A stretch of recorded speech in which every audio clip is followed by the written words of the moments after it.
সদ্য সমাপ্ত মরশুমে দুর্দান্ত পারফর্ম করে নজর কেড়েছে Mohun Bagan super giants. Indian super লিগে টানা দ্বিতীয়বার লিগ শিল্ড জিতে নেওয়ার পাশাপাশি এবার মূল ট্রফিও নিজেদের ঘরে তুলেছে সবুজ মেরুন ব্রিগেড। দ্বিমুকুট জয় করে যখন গোটা দল উদযাপনে মেতে, ঠিক তখনই এক অপ্রত্যাশিত খবরে অস্বস্তিতে পড়েছে ক্লাব এবং তার সমর্থকরাও। ফিফার তরফে জাতীয় স্তরের ফুটবলার সই করানোর ক্ষেত্রে সাময়িক নিষেধাজ্ঞা জারি করা হয়েছে মোহনবাগানের উপর।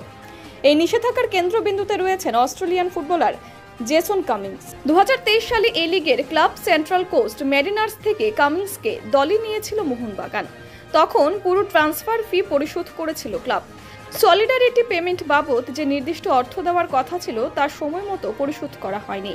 এই অভিযোগের ভিত্তিতে মোহনবাগানকে সাময়িকভাবে নতুন ফুটবলার সই করানোর ক্ষেত্রে নিষেধাজ্ঞার মুখে পড়তে হয়েছে। তবে মোহনবাগান দাবি করছে এই পেমেন্ট সংক্রান্ত সমস্যা কোনোভাবেই তাদের ইচ্ছাকৃত নয়। ক্লাব কর্তৃপক্ষ জানিয়েছে গত 2 বছর ধরে তারা একাধিকবার এই টাকা পাঠানোর চেষ্টা করেছে, কিন্তু প্রতিবারই ফিফার তরফে এরার বার্তা এসেছে, অর্থাৎ ক্লাব জানতো না এই টাকা সঠিকভাবে কিভাবে পাঠানো উচিত। এই ঘটনার সামনে আসতেই প্রশ্ন উঠছে মোহনবাগানের ম্যানেজমেন্ট নিয়ে।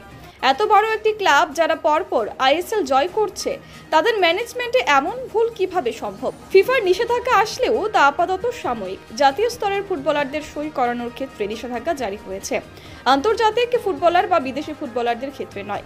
তার উপর ফুটবল মরশুম শেষ, এখনই নতুন খেলোয়াড় সই করানোর চূড়ান্ত সময় নয়। ফলে হাতে সময় রয়েছে মোহনবাগানের। ক্লাব সূত্রে জানা গিয়েছে খুব শীঘ্রই এই নিষেধাজ্ঞা উঠে যাবে। Bureau report, Kolkata 24/7।